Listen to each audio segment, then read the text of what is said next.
Gracias, buenas noches. Soy el doctor Restituyo, presidente del APSI, la Asociación Hispana de Profesionales de la Salud incorporada en New York. Hoy es miércoles 26 del año 2023, en TVA Si Tu Voz, la hora del neurólogo de cada miércoles. Invitado el doctor Carlos Subinia, la licenciada Atali Londoño. Muchas gracias por aceptar participar con este tema de gran interés o triste, vamos a decir, pero vamos a explorar un poco sobre la muerte en sus diferentes dimensiones, sobre todo desde el punto de vista neurológico, desde el punto de vista de psicología, y ustedes pueden interactuar también con sus experiencias. Ya tenemos 2000 y algo de suscriptores. Estamos cada miércoles a las 8, estamos cada sábado también a las 5. 2100 suscriptores. Usted puede suscribirse con TVAC, escribiendo TVAC, y ahí le va a salir y puede formar parte de estas redes. También en audio estamos en esta plataforma de iVoox USA, que usted también puede registrarse y oír el audio de cada conferencia como esta de hoy, que se graba y se conserva en los archivos. Pueden levantar la mano, pueden también intervenir con este panel, este coloquio que va a hacer el doctor Williams y la licenciada Atali. Aquí hay algunas fotos de nuestros fundadores, entre ellos el doctor Elisel Guzmán, el doctor Bautista, el doctor William, que estuvieron ahí en esa formación, en esa fundación. Le agradecemos mucho su esfuerzo. También la doctora Robles, hace 34 años, tuvieron la idea de fundar esta institución que agrupa a todos los profesionales de la salud. Y TVA ya tiene más de 3 años. Comenzó durante la pandemia y ha seguido. Así que le agradecemos a Elba, a la doctora Hermosén, a Silveria, a Raiza, a la doctora Alcántara, al doctor Williams, y sobre todo también al doctor al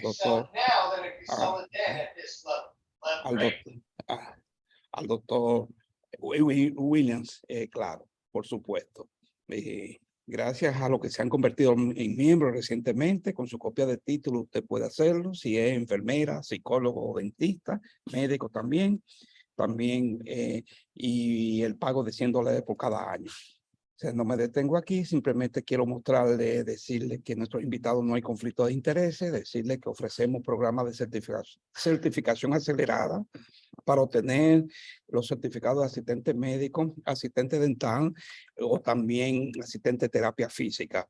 Gracias a los que nos apoyaron en la pasada Feria de la Salud del domingo 23 de julio en Elizabeth. Aquí hay fotos, imágenes de los que fueron reconocidos, fotos, imágenes de los participantes. Medicor, la Universidad Autónoma de Santo Domingo participó con su representación de la oficina de Estados Unidos.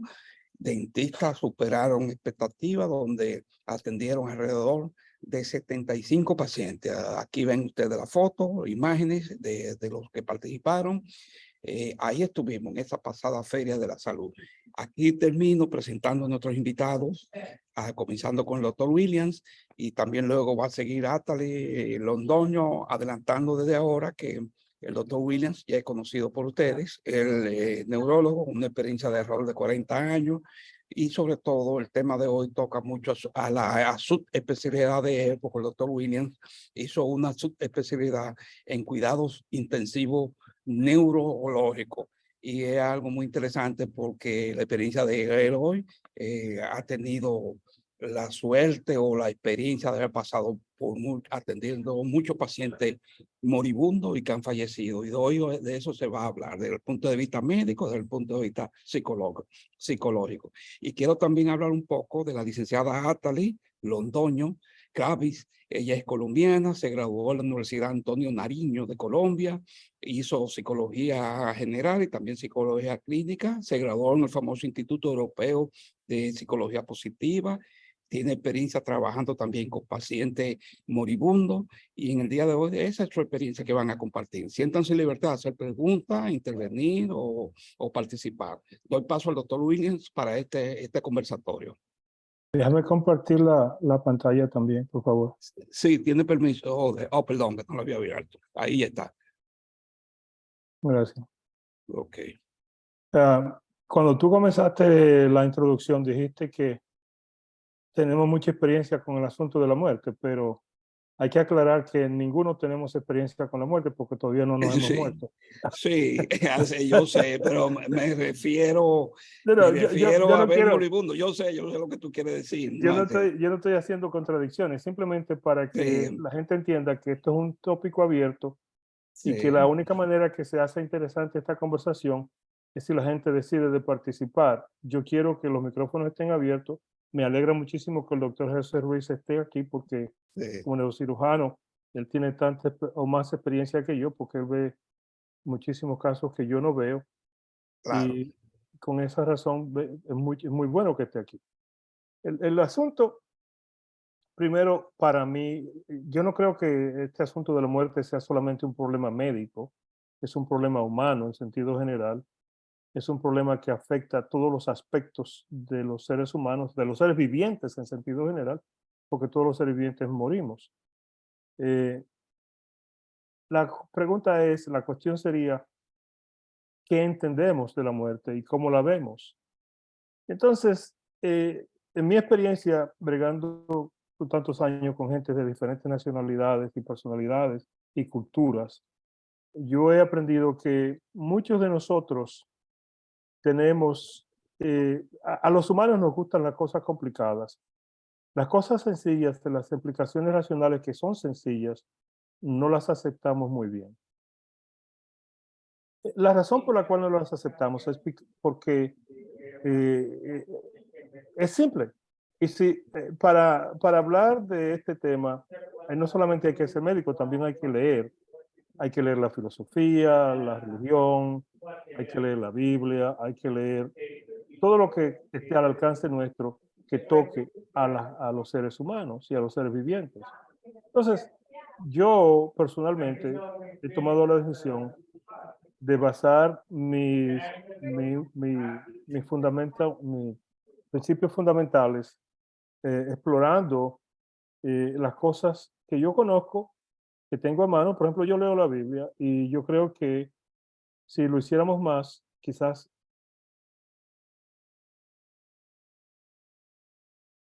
pudiéramos entendernos un poquito mejor. Sí, La sí. Biblia dice que el hombre fue creado por Dios, que fue creado del polvo y que Doctor, Dios no le sé dio. si está compartiendo imágenes porque no ha salido nada. No ha salido de nada. No, no, Oh, todavía. perdón, porque yo creo Sí. que ya lo estaba haciendo.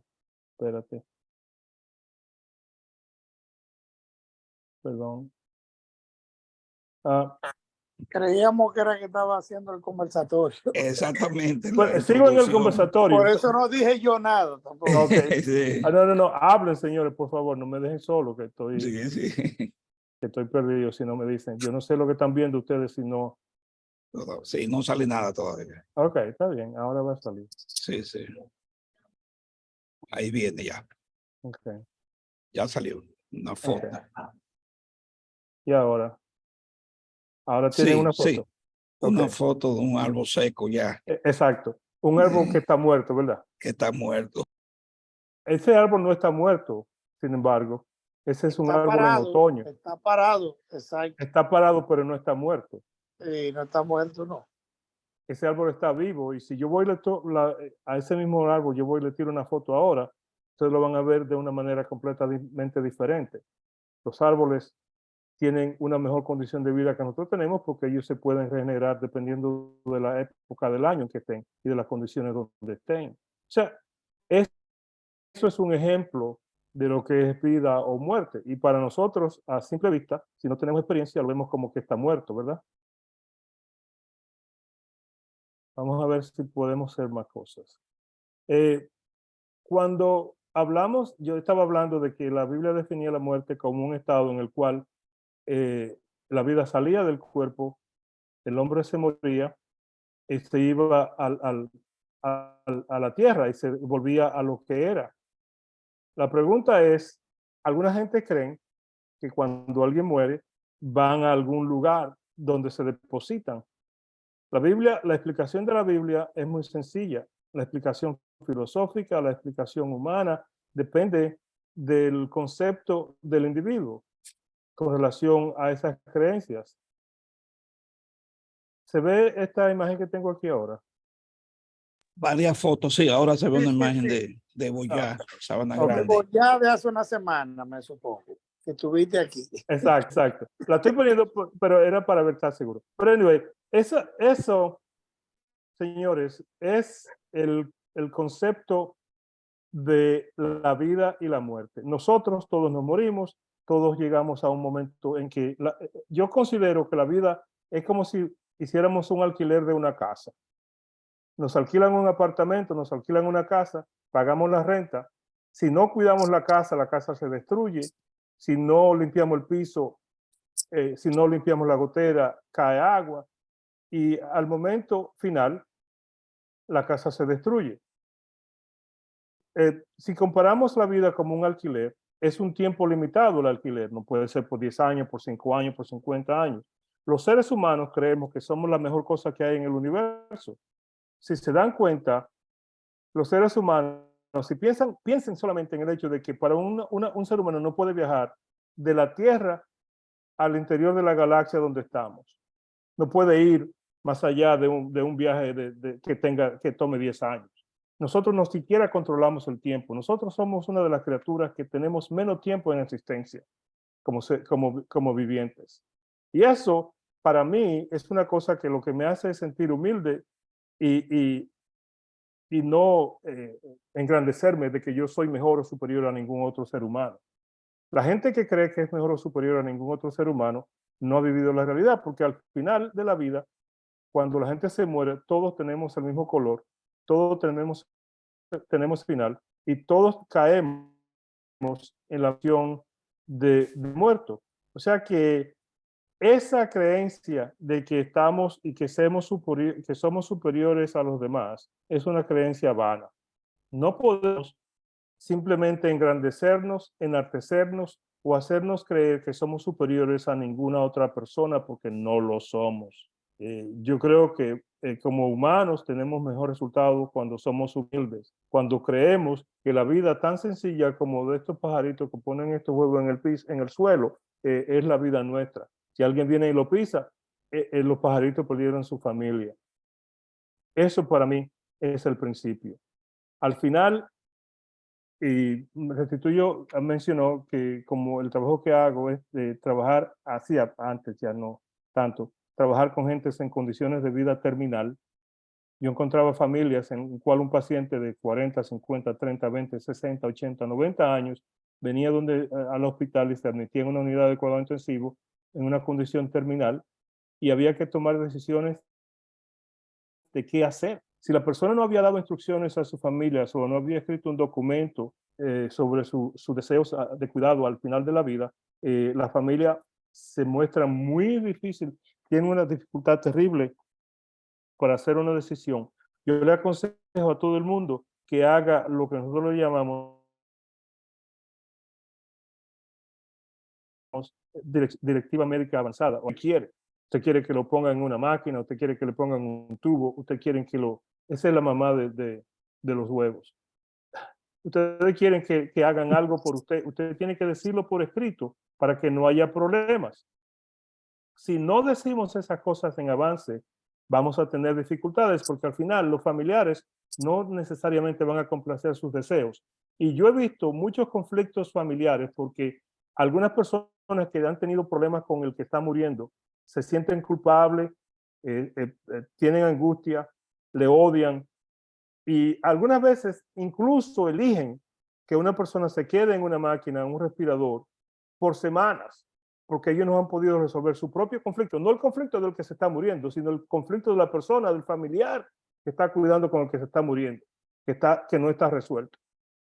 O sea, esto es una situación muy complicada y al final no hay una sola manera de aceptarla ni de verla, sino que es una condición que como afecta a todos los seres humanos y los que están participando aquí, también deben expresar sus puntos de vista, no solamente el mío, porque yo tengo mi punto de vista personal.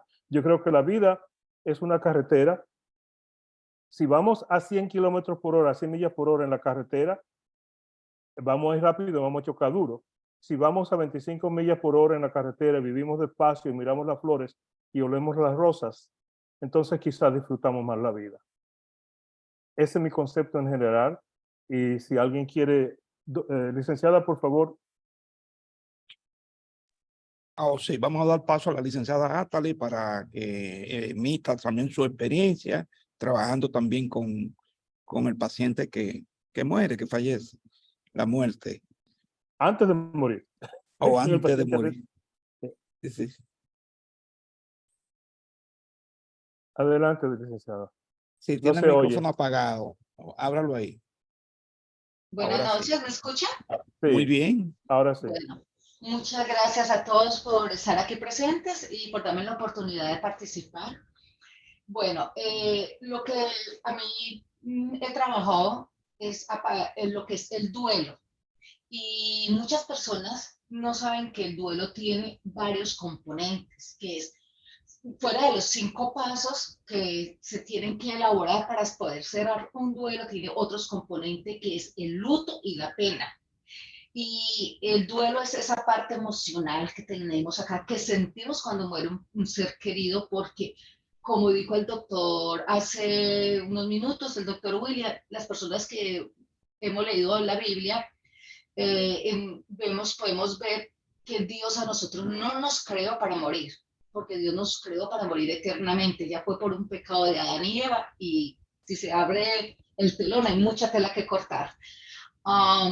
Entonces nosotros tenemos ese deseo de vivir eternamente, porque lo teníamos en nuestros seres, pues no lo tenemos como en nuestro ADN. Otras personas pueden pensar diferente, pero también tengo la misma vista del doctor William, que si yo muero, muero, ya quedé muerto. Bueno, y entonces en este proceso me he podido empapar un poco del tema del luto, que muchas personas no ahondamos sobre qué es luto y por qué es tan importante ese paso del duelo del luto. Es algo muy importante a nivel cultural porque, como dijo el doctor, todos los seres humanos nacemos, crecemos, nos desarrollamos y morimos. Entonces, las diferentes sociedades a nivel mundial desde nuestra historia siempre han hecho ceremonias cuando la persona muere.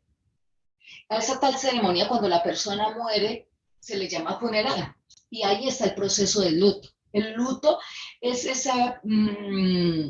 el luto acompaña el dolor y es una expresión, es un proceso que se hace a partir del duelo y de la pérdida, hacer el duelo en público, la pérdida en público, el tal funeral que hacen diferentes culturas.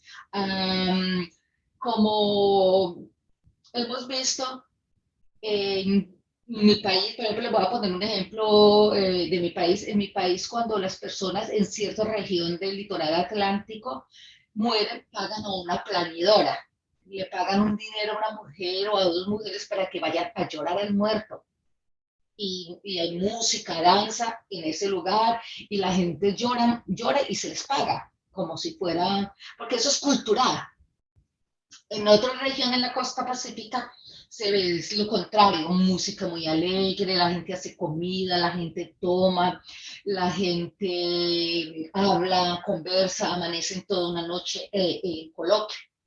Entonces ahí vemos que ese luto es la expresión pública y cultural, pero no todo el mundo la manejamos lo mismo. Y a la medida como se maneja, cómo se puede vivir ese pedazo del duelo, esa expresión nos va a ayudar mucho a sanar nuestro duelo, nuestra pérdida en la parte de cuando hacemos la negociación.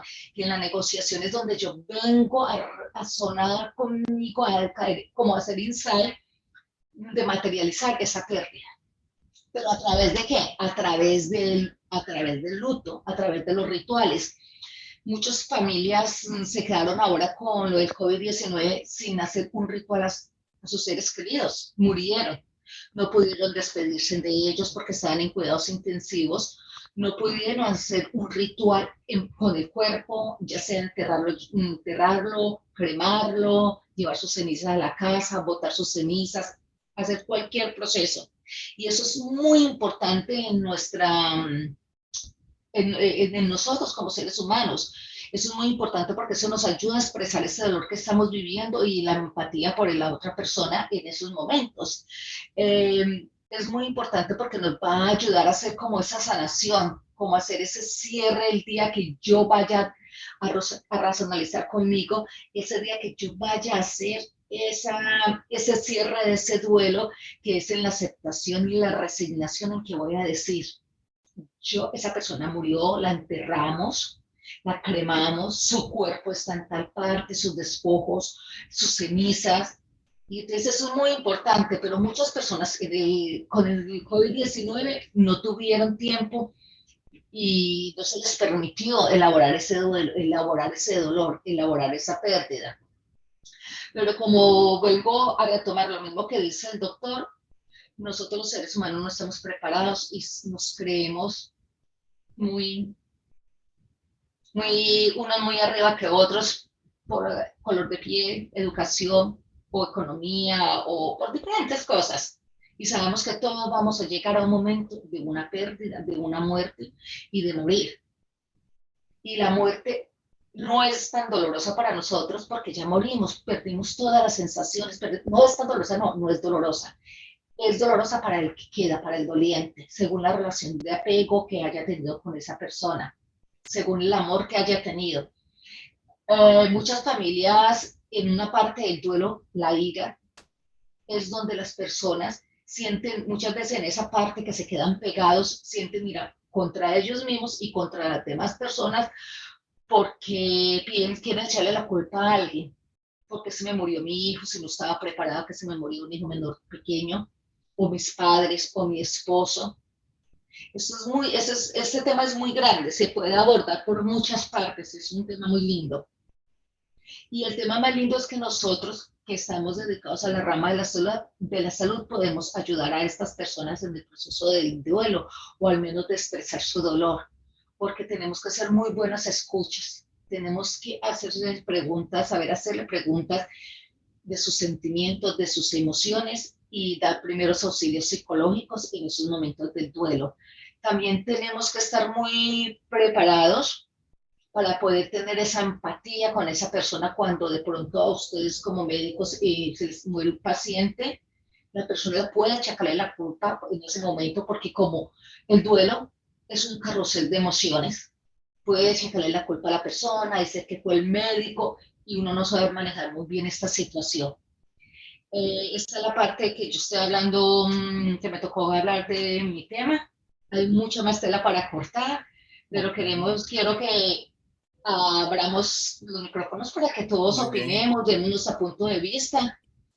Excelente, excelente. Gracias, Muchas gracias, licenciado. licenciada. Bueno, Gracias. restituyo lo que tú Ruiz, José, por favor, No, adelante.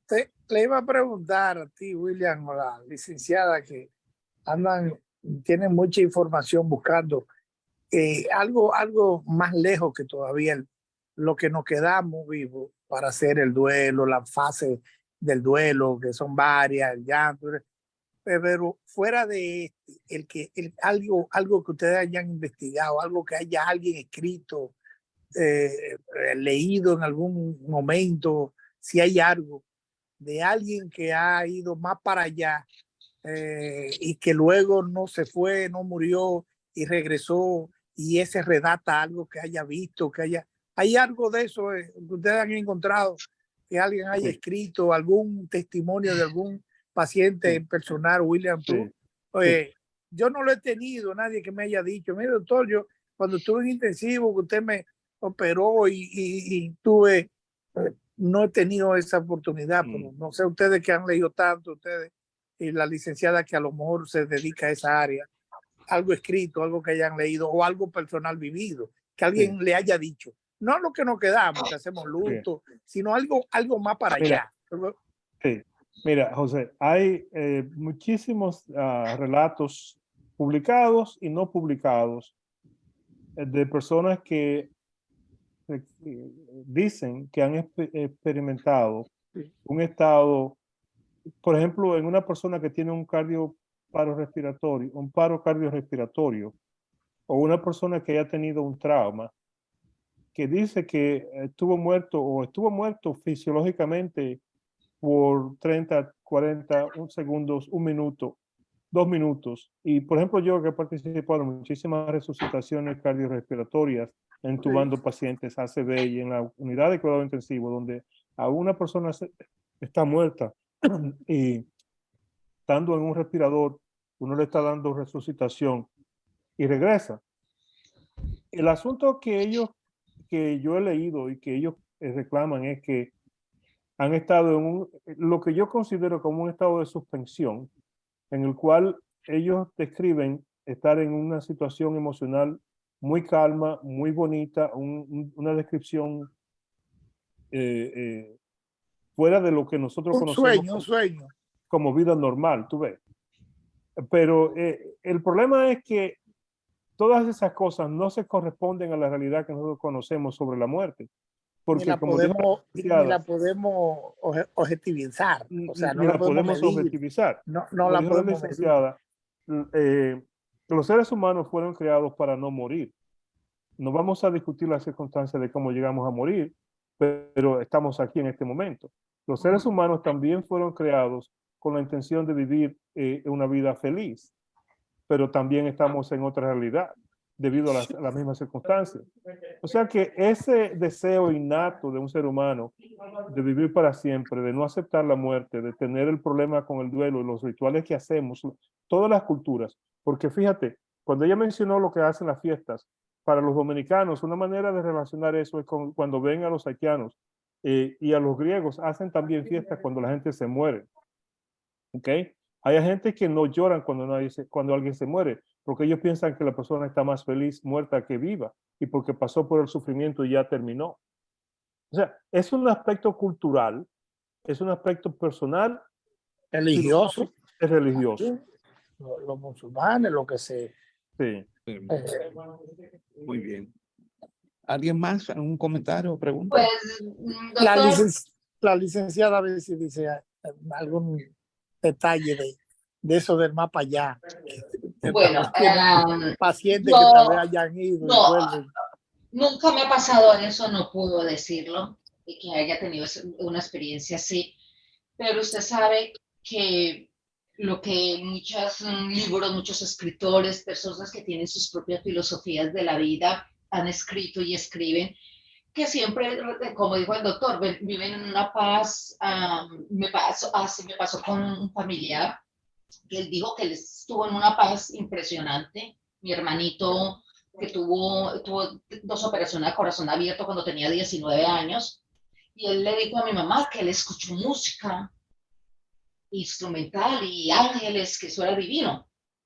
Eso fue lo que él dice que vio. Eh, todos los seres humanos, cuando nos morimos, también se nos... Bueno, es que, no, es que es una filosofía muy larga, muy allá, porque cuando podemos hablar de que nosotros estamos hechos de átomos, y el átomo de qué está hecho, de 3 unidades, neutrones, protones y electrones. ¿Cuál es la más grande? Los electrones, la energía es lo más grande. Solo vemos lo material. Entonces, ¿qué pasa con esa energía? Pero esa energía, porque es que nosotros somos energía, también somos energía, somos materia.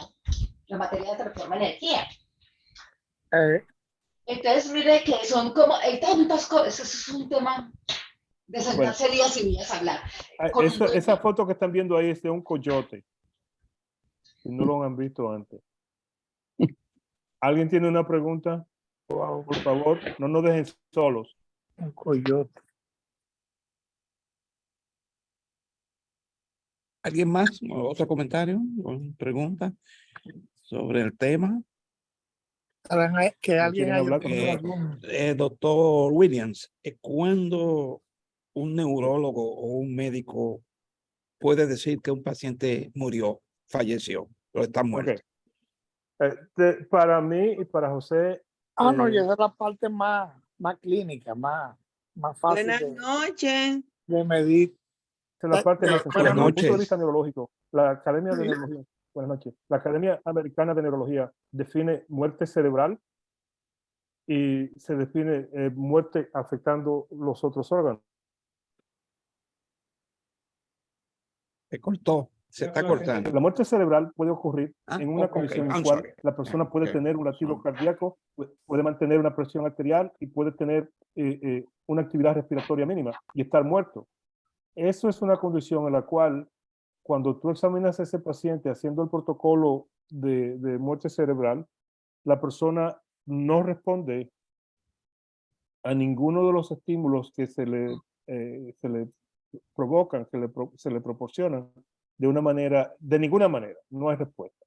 Sin embargo, cuando una persona tiene un daño al brainstem, al tallo cerebral, como nosotros lo decimos en español, puede haber muerte cerebral global, puede haber un daño global del cerebro, donde no hay ninguna función cerebral que remaining, y la persona está muerta, pero tener una presión arterial. Por eso es que tú ves que los órganos, las agencias que procuran órganos de trasplante quieren estar presentes cuando se declara la muerte cerebral para sacar los órganos del cuerpo de esa persona antes de que el corazón y los pulmones se paren y que los otros órganos fallen.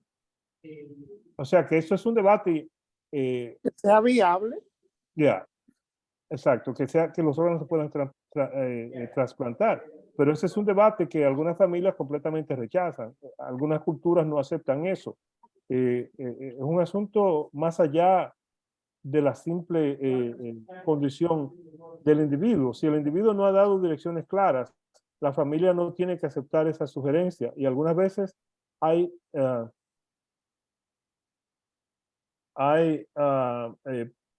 pleitos de familia porque alguien quiere que la persona sea donante y otros no quieren. ¿Alguien más? Hace un par de semanas hablamos aquí de donaciones de órganos y eso. ¿Lo están haciendo? Sí, hablamos hace un par de semanas aquí. Okay. En los miércoles hubo una conferencia de una doctora que estuvo hablando con nosotros de estos restituyos. Si ustedes Sí, leen el librito sí, que yo claro. tengo ahí, ustedes verán que hay historias, relatos que son ciertos, que yo los escribí así como pasaron. No es un gran libro literario, pero es un gran libro de condición humana, reflejando cómo la gente llega a un estado en el cual es irreversible y no es compatible con la vida. Alguna gente duran semanas, otra gente dura meses, una gente duran minutos. Y yo como médico no tengo la costumbre de decirle a nadie o a ningún familiar, tu familiar nada más le quedan 2 horas para vivir. Porque yo no considero que nosotros tenemos el poder para decirle a eso a ningún ser humano. Yo no tengo ningún secreto particular para eso. Alguien está levantando la mano, Restituir. Mira, a ver, Yocasta publicó algo bonito y que estaba leyendo. A ver si hace un comentario sobre. Ella tiene la mano levantada también. Yocasta Hermoso. Hola, hola para todos. Saludos, Yocasta. ¿Cómo estás? Sí.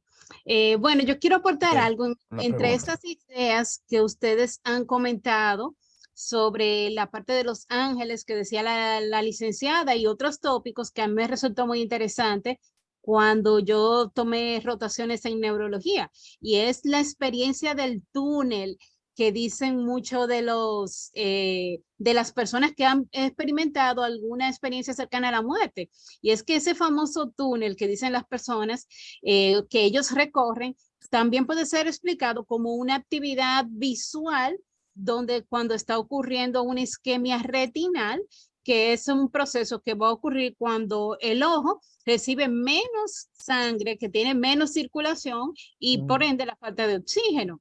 Y esto se demostró cuando pilotos cuando están sometidos a elevadas fuerzas de gravedad, experimentan la misma visión del túnel porque tienen esa pérdida de la visión que dura alrededor de 5 o 8 segundos y pierden lo que es la visión central. Y lo compararon así como una experiencia cercana a la muerte. Y otro con relación a la parte de los ángeles que comentaba la licenciada, que también yo leí, es que explican como este encuentro con familiares ya que han fallecido o con ángeles. Ellos dicen que los relacionan a patologías cerebrales que cuando aumenta esa actividad neuronal que la relacionan a alucinaciones muy parecidas a personas cuando están enfermas con Alzheimer o con Parkinson. Y ahí vemos como esa pequeña explicación y la parte de lo que es la degeneración de la mácula, en la parte que es en la zona cercana a la retina, que también explicaría lo que son estas alucinaciones que tienen que ver a veces con los fantasmas o con familiares que han fallecido. Y Mm. eso Hay, es la parte hay del túnel. conclusiones esas fantásticas. Hay una área del cerebro, específicamente la corteza visual del lobo occipital, que una persona ciega, sin estar en un estado mental anormal, puede tener visiones de muchísimas cosas y describir muchísimos objetos, y ellos no ven y no tienen ojos, simplemente porque hay un release, hay una liberación de la corteza cortical visual, de las cosas que esas personas han experimentado cuando tenían visión, si es que alguna vez la tuvieron y perdieron la vista años atrás. Y esas son cosas que, y mismo yo he tenido pacientes que son muy molestados, tienen un estado mental muy problemático porque sufren mucho teniendo esas visiones, sabiendo que no pueden ver, pero están conscientes de que algo está pasando y de que están viendo algo, y ellos te lo pueden describir con colores y todo, sin tener visión. ¿Hay alguien más restituye por ahí que tiene un comentario? ¿Hay alguien esperando en el cuarto con las nitas?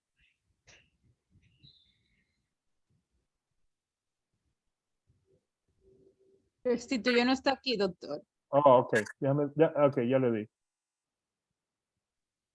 ¿Alguna pregunta, señores, por favor? Pueden abrir los micrófonos. ¿Perdón? Están disponibles los micrófonos. A lo Doctor mejor alguien Sí, quieren hablar y no. sí. Doctor William, Dígame, señora. buenas noches. Buenas Entré un noches. poco tarde, pero yo siempre soy fiel entrando. Gracias. Y como no puedo opinar mucho porque no estaba de principio en la conferencia, lo que quiero decirle es que yo recuerdo en una ocasión que pedía bastante información para un hermano mío que es epiléptico, vivía, porque ya murió en Nueva York. Mm, Y quiero dejarle saber a usted, que murió de cualquier cosa menos de epilepsia. correcto. ¿Por qué? Porque la autopsia lo que dice que para estudios futuros, ese es el auto, y se tomaron 1 mes y pico en Nueva York para Mm, investigar qué le pasó a él. Y el papel que nos devolvieron a nosotros fue que dice que esa autopsia está para futuras investigaciones. ¿Usted han visto cosas iguales? sí. Muy ¿De simple, qué mi amor. murió? ¿De qué murió? No se Doctora? sabe porque la autopsia dice que para futuras investigaciones, no sabemos. ¿Pero O qué sea, había hecho él? ¿Qué hizo él? tenía ¿Qué- convulsiones, tenía epilepsia, ok. tenía epilepsia. Pero lo que pasa te voy a explicar con eso, mi amor, qué pasa. Todas las autopsias no concluyen una causa de muerte. ¿Ok? Todas las autopsias no son conclusivas. Primero. Segundo, lo que se hacen en sitios como estos, donde se hacen autopsias que no son claras, ellos cogen especímenes de esa persona y lo archivan hasta que haya una manera de detectar lo que pasó. Y entonces vuelven, y eso se hace constantemente. Ellos guardan y lo frisan y lo guardan y vuelven y lo revisan periódicamente, o si tienen un caso similar, lo comparan para tratar de ver cuál fue lo que ellos no pudieron detectar anteriormente. O sea, eso no es sorprendente. Las autopsias son buenas, ayudan muchísimo, pero no son la única, no son 100% conclusivas. No, Bueno, pero hay una conclusión que le debió haber dado el médico tratante en ese momento, no llevar a patología, sino yo como médico tratante hizo esto y pongo en el acto de defunción tal Supone un diagnóstico probable. clínico. Sí, el diagnóstico probable, correcto. Pero desde el punto de vista de la autopsia, el diagnóstico clínico probable no necesariamente corresponde Exactamente, sí. a lo que hay. Ahí sí. Este es el Pero digo camino de la yo, en vida. un inicio, como la doctora preguntó, ¿qué diagnóstico probable tenía? ¿Fue una crisis convulsiva, un ectato epiléptico? ¿Qué fue lo que le hizo? nada. Lo encontraron. Este papel se No, lo pero- puedo dar para que lo compartan. No, Ese papel lo pero que dice que para futuras investigaciones. Pero mi amor, la no, pregunta es, no es la ¿en qué biopsia, no es la circunstancias autopsia. murió? ¿Lo encontraron Exacto. muerto o tuvo alguna enfermedad? No, Eso. lo encontraron muerto. Ok, mi amor. Entonces, mira, eso se llama, desde el punto de vista neurológico, se llama muerte súbita debido a convulsiones, ¿ok? Y ese individuo, tu hermano, pudo haber estado en estados epilépticos durante la noche, Es un sofocarse estado epiléptico, exactamente. y no haber encontrado ninguna causa. Porque para que la sofocación, la falta de oxígeno produzca daño que se pueda ver en una autopsia, tiene que haber un tiempo transcurrido entre el tiempo, la duración del episodio de anoxia y el daño cerebral para que se pueda ver algo. Eso no es raro. Hay muchísimas muertes desconocidas en pacientes epilépticos. Eso no es nada nuevo. Oh, wow. Lo que la policía dijo cuando entró al cuarto, que tenía muchos golpes, que le habían dado como golpe en la calle, pero Bueno, nosotros no estuvimos ahí. ok, si le dieron golpe en la calle, eso cambia la situación, pero eso es completamente otro problema. Pero lo que te estoy diciendo que desde el punto de vista neurológico, un paciente epiléptico tiene muerte súbita, nocturna, Sí. y sofocación, y no solamente los adultos, también los niños le pasa lo mismo, ¿ok? O sea que eso no es un proceso único o tan raro. Eh, ¿Puedo hablar? Sí, por favor, adelante. Doctor, ya que surgió este tema de la muerte de los niños, una pregunta, o una pregunta no. Quiero compartirles que yo estuve trabajando con un grupo haciendo una investigación sobre los niños, muerte súbita en la cuna y los niños frente a la muerte. Entonces, vemos esta parte en lo que estamos hablando como muerte, como estas madres, cuando la mayoría de niños durmiendo al lado de ellos y ellos no sintieron cuando su hijo murió, se sienten tan culpables por la muerte de sus hijos. Creen ciegamente que ellos fueron los culpables de la muerte de sus hijos. Es algo muy difícil de manejar con ellas y es un tema muy lindo ver cómo ciertas madres cuando llegan a realizar el duelo, cuando llegan a cerrar, sienten como esa sanación y hablando de que nosotros le dan una respuesta, como le digo, no lógica, una respuesta, como cuando dije, llegan a su negociación, de que dicen que sus niños vinieron a darles un regalo como de ese momento de vida y después se convierten en ángeles que los guardan, que están con ellos, que los están protegiendo. Yo no manejo mucho teorías de ángeles porque no las manejo, ni nada de esto, pero las trataba de entender, las trataba de apoyar. Es otra cosa que uno como profesional en la salud debe de hacer. No, nunca discutir con el paciente cuando hable de los asuntos, de sus creencias. Lamentablemente, se te fue el sonido. Ok, dale. Bueno, que nosotros no, que cuando nosotros como trabajadores de la salud, no podemos discutir, ni entrar a polemizar, ni entrar a quitarles, a decirles a ellos que no digan esas cosas, que ya está muerto, que Dios no castiga de esa forma, que Dios no es un Dios castigador, muchas diferentes cosas según nuestra cultura. Maltratamos a veces a las madres que nos están tratando de decir a nosotros que ellos tienen ángeles que los cuidan, que ellos tienen ángeles, o otro ser que los está protegiendo. Ese tema es muy lindo, es un tema muy lindo para tratar. Como profesionales, la misión de nosotros es aceptar a la gente y sus culturas con el paquete que vengan. Nosotros no tenemos que discutir con nadie, nosotros tenemos que ayudarlos a manejar las situaciones en que la encontramos. ¿Okay?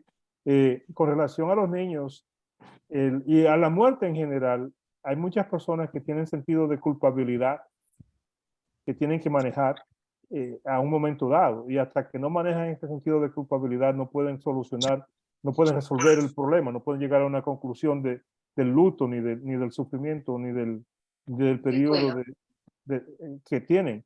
O sea que en ese sentido, para nosotros es mucho mejor ser observadores, aceptar las culturas de la gente y sus creencias, ayudarlos a manejar esa situación emocional en la que se encuentran, porque como tú sabes, hay depresión, hay ansiedad, hay rabia, hay desesperación, la gente comienza a pelear y a negar y a argumentar. Y entonces el que está ahí como profesional puede ser el recipiente, como tú dijiste. Si tú estás manejando un caso donde alguien muere, aunque tú no tengas nada que ver con el hecho de que esa persona se haya muerto, tiene un problema, un conflicto con ellos.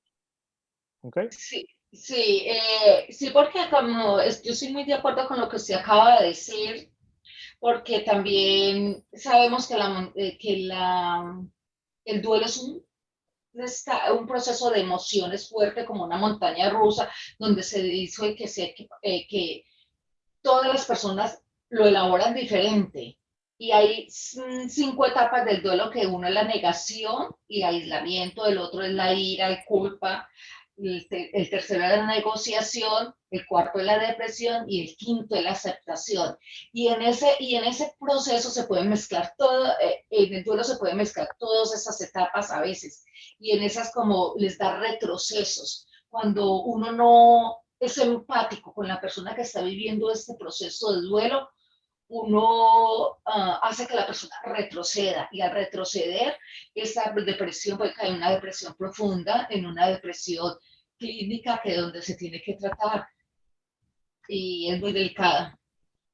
Licenciado, y depende de la persona que tú tengas a tu lado que haya fallecido. Sí, de las conexiones alguna emocionales. Alguna de esas etapas de duelo, como yo entendí que mi mamá tiene que morir, tiene que morir ella. Lo que yo no voy a entender es que muera mi hijo, mi hija. Entonces, algunas de esas etapas no se vivirán en esas 5 etapas del duelo. Okay. Sí, no, esto se llama un duelo adelantado, doctor.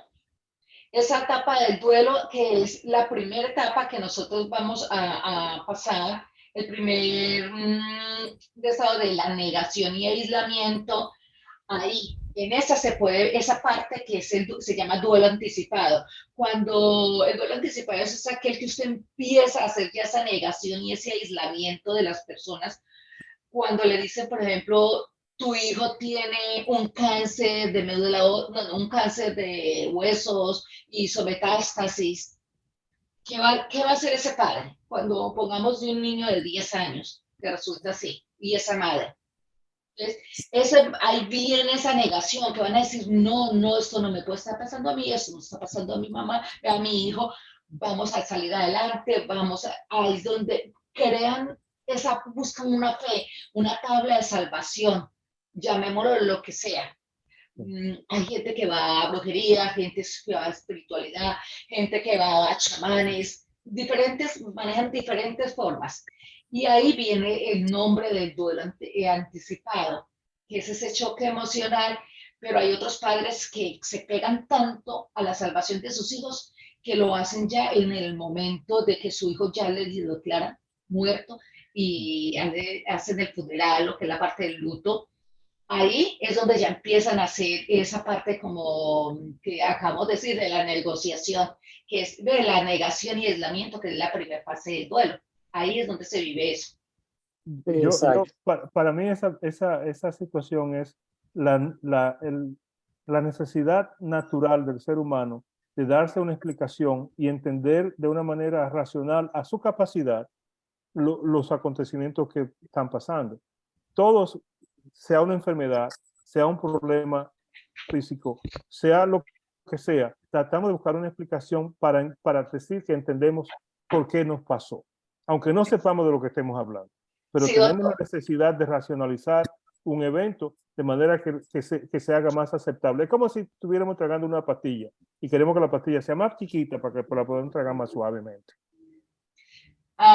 Mira, ese es uno de los pasos del duelo, que se llama la negociación, que es donde el significado de la pérdida la hago presente, hago ese significado de la pérdida, que puedo hablar de esa pérdida, pero todos los seres humanos manejamos mecanismos de defensa, según la no Carl Gustav Jung, no, sino Freud, según Freud, nosotros el psicoanálisis, nosotros manejamos, son 10 los básicos, entonces esas defensas que nosotros manejamos está la racionalización, que todos los seres humanos la hacemos, buscamos, como se dijo, algo lógico para entender y aceptar, para no sufrir, no hacer daño, y esa parte de la racionalización se hace en la negociación, para cuando ya la persona ya entra a la depresión porque materializa los cambios de su vida. Dice, listo, ya sé que me quedé viuda, ya sé que perdí a mi hijo, que no tengo que llevarlo todos los días al colegio, no me levanto a hacer el desayuno, no hago las tareas con él, no lo llevo a fútbol. Entonces ahí es donde pierde la persona pierde ese interés, ese deseo por vivir y entra en su depresión. Esa es la aceptación, la etapa de la aceptación. Señores, sí, cuando pasa la depresión, que sigue la última, que es la aceptación, y es cuando la persona ya tiene una resignación, que ya se resignó. No es que, no es que como la pérdida tal como tal, no la está negociando. Cuando se la está negociando, no has hecho la aceptación. Y cuando uno lo está negociando, es ese periodo que está ni para allá ni para acá, que ahí es donde puede caer la persona en una depresión que se pasa. Mucha gente puede demorarse meses ahí. Y en esa depresión, si la persona trabaja bien esa depresión y por eso se dice que se pueden mezclar a veces las fases del duelo. Si no la acepta, se va hacia atrás, hacia la ira, hacia la culpa, a buscar a alguien a quien señalar. Pero si pasa esa depresión va hacia la aceptación. Y al hacer la aceptación fue porque ya hizo una negociación en su cerebro, ya aceptó la muerte, ya la hizo tan real que se ajusta a la nueva vida. Ya sabe que por eso se demora un proceso, no es un proceso de 2, 3 meses, como la gente piensa que la depresión es un luto, mientras la persona se hace el noverario y está de luto. No, el duelo es un proceso mucho más largo, puede durar de 1 año hacia arriba, y según mis mecanismos que yo tenga para poder solucionarlos. Según, eso es ya es otro temita. Sí. Claro.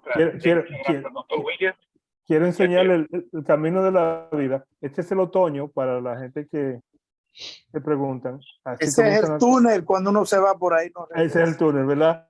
Ahí comienzan a caerse las hojas. Espérate que no veo el túnel. No eso está muy hermoso, ese camino. El túnel del paraíso. Mire, ese túnel está muy lindo, pero yo no lo quiero caminar ahora. El túnel del paraíso. Pues, que nadie acepta querer morirse.